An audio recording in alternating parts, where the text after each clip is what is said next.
ಪ್ರಿಯ ವೀಕ್ಷಕರೇ, ಪುಷ್ಪ ಕಿಚನ್ಗೆ ನಿಮಗೆಲ್ಲರಿಗೂ ಸುಸ್ವಾಗತ. ಇವತ್ತು ನಾವು ಮಾಡ್ತಾ ಇರೋದು ಬಿಸಿಬೇಳೆಬಾತು.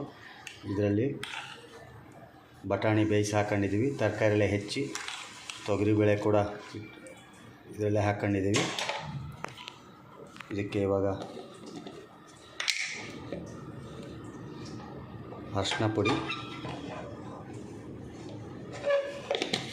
ಹಾಕೋಬೇಕು. ಈ ಕಡೆ ಅಕ್ಕಿ ತೊಳೆದಿಟ್ಕೊಂಡಿದ್ದೀವಿ. ಇವೆರಡನ್ನು ಕುಕ್ಕರಲ್ಲಿ ಇಡಬೇಕು. ಈಗೇನು ಅರಿಶಿನ ಹಾಕಿದ್ವಿ ಅದಕ್ಕೆ ಸ್ವಲ್ಪ ಎಣ್ಣೆ ಹಾಕಬೇಕು. ಇದು ದಿಢೀರ್ ಬಿಸಿಬೇಳೆಬಾತು. ಯಾವುದೇ ಥರದ ಮಸಾಲೆನ ಹುರಿಯೋದು ಮಾಡೋದು ಯಾವುದೂ ಇರೋಲ್ಲ. ವೀಕ್ಷಕರೇ, ಇವಾಗ ತೊಗರಿಬೇಳೆ, ಕ್ಯಾರೆಟ್, ನವಿಲುಕೋಲು, ಆಲೂಗಡ್ಡೆ ಮತ್ತು ಹುರುಳಿಕಾಯಿ ಎಲ್ಲ ತರಕಾರಿ ಹೆಚ್ಚಿ ಮಿಶ್ರಣ ಮಾಡಿ ತೊಗರಿಬೇಳೆ ಜೊತೆಗೆ ಬಟಾಣಿನೂ ಬೇಯಿಸಿ ಹಾಕೊಂಡಿದ್ದೀವಿ. ಈಗ ಅದನ್ನು ಕುಕ್ಕರಲ್ಲಿ ಇಟ್ಬಿಟ್ಟು ನಂತರ ಅಕ್ಕಿಯನ್ನು ಕುಕ್ಕರಲ್ಲಿ ಇಟ್ಟು 3 ಪ್ರೆಷರ್ ಬರುವವರೆಗೂ ಕುದಿಸಿ. ವೀಕ್ಷಕರೇ, ನಿಮಗೆ ಬೆಳಗ್ಗೆ ಹೇಳಿದ ಹಾಗೆ ಇವತ್ತು ಬಿಸಿಬೇಳೆಬಾತು ಮಾಡ್ತಾಯಿದ್ವಿ. ಈಗ ಬೇಳೆ ಕೂಡ ಎಲ್ಲ ಬೆಂದಾಗಿದೆ. ಇದಕ್ಕೆ ಹುಣಸೆಹಣ್ಣು ನೆನೆ ಇಟ್ಕೊಂಡಿದ್ವಿ. ರುಚಿಗೆ ತಕ್ಕಷ್ಟು ಉಪ್ಪು, ಖಾರದ ಪುಡಿ ಮತ್ತು ಹುಳಿ ಪುಡಿ ಒಂದು ರೆಡಿ ಇಟ್ಕೊಂಡಿದ್ದೀವಿ. ಇದು ಒಗ್ಗರಣೆಗೆ ಹಸಿಕಾಯಿ, ಕರಿಬೇವು, ಸ್ವಲ್ಪ ಒಣಮೆಣಸಿನ್ಕಾಯಿ, ಸಾರಿನ ಪುಡಿನ ಜೊತೆಗೆ ಮಿಕ್ಸ್ ಮಾಡಿ ಎರಡೂ ಬೆರೆಸಿದ್ದೀವಿ. ಹುಳಿ ಪುಡಿ ಮತ್ತು ಸಾರಿನ ಪುಡಿ ಜೊತೆಗೆ ಖಾರದ ಪುಡಿ. ಇವಾಗ ಎಣ್ಣೆ ಕಾಯ್ಸೋಕೆ ಇಟ್ಟಿದ್ದೀವಿ. ಶೇಂಗಾ ಬೀಜ ಮೊದಲನೇದಾಗಿ ಹುರಿಯೋಕೆ ಇಟ್ಕೊತಾ ಇದ್ದೀವಿ. ವೀಕ್ಷಕರೇ, ನಮ್ಮನೇಲಿ ಯಾವಾಗಲೂ ಮುಂಚೆಯಿಂದನೂ ಹುಳಿ ಪುಡಿ, ಸಾರಿನ ಪುಡಿ, ಖಾರದ ಪುಡಿ ಈ ಮೂರನ್ನು ಬೆರೆಸಿನೇ ನಾವು ಯಾವಾಗಲೂ ಬಿಸಿಬೇಳೆಬಾತು ಮಾಡೋದು. ಮುಂದಿನ ವಾರದಲ್ಲಿ ಹುಳಿ ಪುಡಿ ಮಾಡೋದು ಹೇಗೆ ಎಂಬುದನ್ನು ಕೂಡ ಲಿಂಕ್ ಡಿಸ್ಕ್ರಿಪ್ಷನಲ್ಲಿ ಕೊಟ್ಟಿರ್ತೀವಿ, ಎಲ್ಲರೂ ನೋಡಿ. ಈಗ ಶೇಂಗಾ ಬೀಜ ಹಾಕ್ತಾಯಿದೆ. ಇದ್ರ ಜೊತೆಗೆ ಒಗ್ಗರಣೆಗೆ ಸಾಸಿವೆ, ಜೀರಿಗೆ ಹಾಕ್ಬೇಕು. ಮಾಡಿದೆ ಜೀರಿಗೆ, ಕಡಲೆಬೇಳೆ ಜೊತೆಗೆ ರುಚಿಗೆ ಸ್ವಲ್ಪ ಇಂಗು ಇವೆಲ್ಲ ಹಾಕ್ಬಿಟ್ಟು ಚೆನ್ನಾಗಿ ಕೈ ಆಡಿಸಿ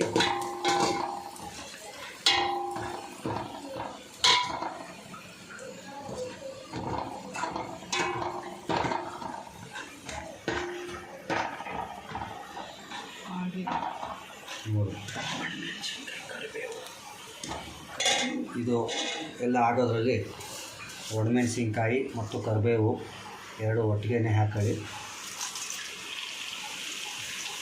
ಬ್ಯಾಡಗಿ ಒಣಮೆಣಸಿನ್ಕಾಯಿ ಉಪಯೋಗಿಸ್ತಾ ಇರೋದು. ಕೊಬ್ಬರಿನ ಆಮೇಲೆ ಹಾಕೊಳ್ಳಿ, ಹಸಿ ಕೊಬ್ಬರಿ. ಇದನ್ನು ಒಂದು ಸಲ ಒಗ್ಗರಣೆಯಲ್ಲಿ ಚೆನ್ನಾಗಿ ಕೈಯಾಡಿಸ್ಬಿಡಿ. ಒಣಮೆಣಸಿನ್ಕಾಯಿ, ಕರಿಬೇವೆಲ್ಲ ಎಣ್ಣೆಯಲ್ಲಿ ಬೆರೆಸಾದ್ಮೇಲೆ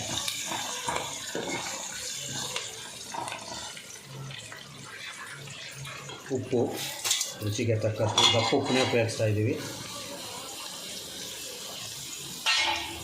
ಮತ್ತೊಂದು ಸಲ ಚೆನ್ನಾಗಿ ಕೈ ಹಾಕ್ತೀವಿ. ಒಗ್ಗರಣೆಯಲ್ಲಿ ಎಲ್ಲ ಹೊಂದ್ಕೊಳ್ಳಿ. ನಾವು ದಪ್ಪ ಉಪ್ಪು ಉಪಯೋಗಿಸಿದ್ವಿ. ನಿಮಗೆ ಪುಡಿ ಉಪ್ಪು ಉಪಯೋಗಿಸ್ತಾ ಇದ್ದರೆ ಉಪಯೋಗಿಸ್ಕೋಬೋದು. ಇವಾಗ ನೋಡಿ, ಬೆಂದಿರೋಂತಹ ಬೇಳೆ, ತರಕಾರಿ ಎಲ್ಲವನ್ನು ಈ ಒಗ್ಗರಣೆಯಲ್ಲಿ ಮಿಕ್ಸ್ ಮಾಡ್ಕೊತಾ ಇದ್ದೀವಿ.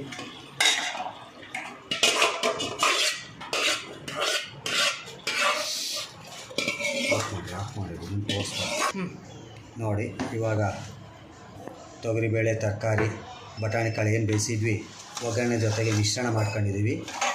ಒಂದು 3-4 ಸಲ ಎಲ್ಲ ಬೆರೆಯೋ ಹಾಗೆ ಸ್ವಲ್ಪ ಕೈ ಆಡಿಸ್ಕೊಳ್ಳಿ. ಇದಾದ ನಂತರ ಬೆಲ್ಲ,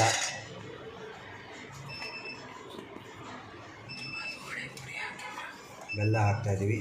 ಇದು ನಿಮಗೆ ರುಚಿಗೆ ಅನುಕೂಲ, ನಿಮಗೆ ಎಷ್ಟು ಬೇಕೋ ಅಷ್ಟು ನೋಡಿ. ಸಾರಿನ ಪುಡಿ, ಹುಳಿ ಪುಡಿ, ಖಾರದ ಪುಡಿ ಮೂರನ್ನು ಮಿಶ್ರಣ ಮಾಡ್ಕೊಳ್ಳಿ. ಇದನ್ನು ಸ್ವಲ್ಪ ಚೆನ್ನಾಗಿ ಕೈ ಆಡಿಸ್ಕೊಳ್ಳಿ. ಗಂಟಾಗಬಾರ್ದು. ಗಂಟಾದರೆ ಅಲ್ಲಲ್ಲೇ ಉಳಿದುಬಿಡುತ್ತೆ. ಬಿಸಿಬೇಳೆಬಾತು ತಿನ್ನಬೇಕಾದ್ರೆ ಅದು ಮಿಕ್ಸ್ ಆಗಿರಲ್ಲ. ಆದಷ್ಟು ಅದನ್ನು ಚೆನ್ನಾಗಿ ಮೊದಲು ಕೈ ಆಡಿಸ್ಕೊಳ್ಳಿ. ಮೂರು ಸೇರಿದ ತಕ್ಷಣ ನಿಮಗೆ ಬಣ್ಣ ಬದಲಾಗ್ಬಿಡುತ್ತೆ. ನಂತರ ಸ್ವಲ್ಪ ಹಸಿ ಕೊಬ್ಬರಿ ಹಾಕೊಂಡ್ಬಿಟ್ಟು ಇದನ್ನು ಕೂಡ ಮಿಶ್ರಣ ಮಾಡಿಕೊಂಡು ಇದಾದ ನಂತರ ಹುಣಸೆಹಣ್ಣು ರಸ ಏನು ಮಾಡಿ ಇಟ್ಕೊಂಡಿದ್ವಿ ಅದನ್ನು ಹಾಕೊಂಡ್ಬಿಟ್ಟು ಅದಾದ ಮೇಲೆ ಕೊನೆಯದಾಗಿ ಅನ್ನ ಬೇಯಿಸ್ಕೊಂಡಿದ್ದನ್ನು ಇದ್ರಲ್ಲಿ ಹಾಕೋಬೇಕಾಗತ್ತೆ.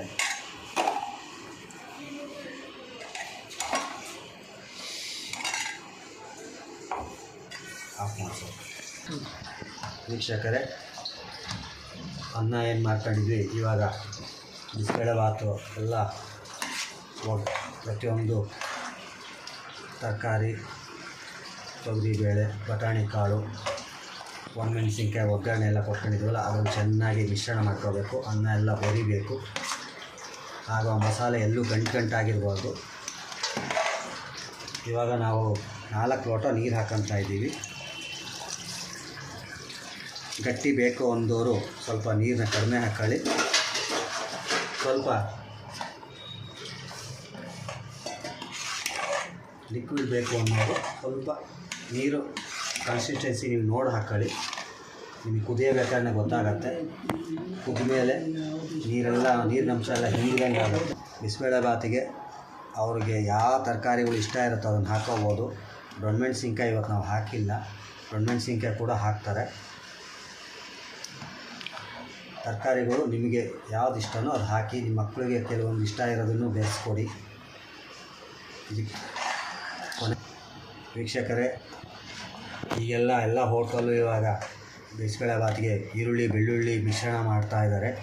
ಆದರೆ ನಾವು ಮನೇಲಿ ಯಾವುದೇ ತರಹದ ಈರುಳ್ಳಿ ಬೆಳ್ಳುಳ್ಳಿ ಉಪಯೋಗಿಸಿಲ್ಲ. ನಿಮ್ಮ ಪದ್ಧತಿಗೆ ಮಿಶ್ರಣ ಮಾಡ್ಕೋಬಹುದು.